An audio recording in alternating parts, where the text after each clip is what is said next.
ఒకవైపు అయితే KTR CM CM అంటాను. మొన్న ఏది ఢిల్లీ నుంచి అమెరికా నుంచి వస్తే ఎయిర్పోర్ట్ లో కవిత సీఎం సీఎం అని అంటాను. నిజంగా సీఎం అవుతారంట కేటీఆర్? ఇప్పుడు రెండు విషయాలే. కవితం మా నాయన దేవుడు అన్నది, మా నాయన దేవుడు అన్నది.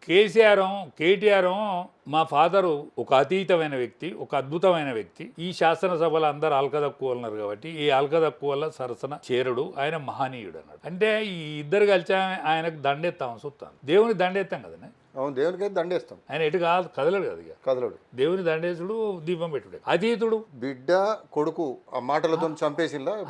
అతీతుడు అంటే ఏంది? అతీతుడు అంటే దేవుని కింద లెక్క. దేవునికి తెలియదు అంటే ఆయన పరిభాషలో దేవుని చేసిండు, ఈమో అతను ఆయన మాడే మాట్లాడి దేవుడే అన్నది. దేవుని మొక్కుతాం తప్ప ఆయన పరిపాలించాడు కదా అంటారు. అంటే వీళ్ళు పరిపాలన వస్తుందని వీళ్ళు అనుకుంటాను, కేసీఆర్ అనుకుంటలేడు.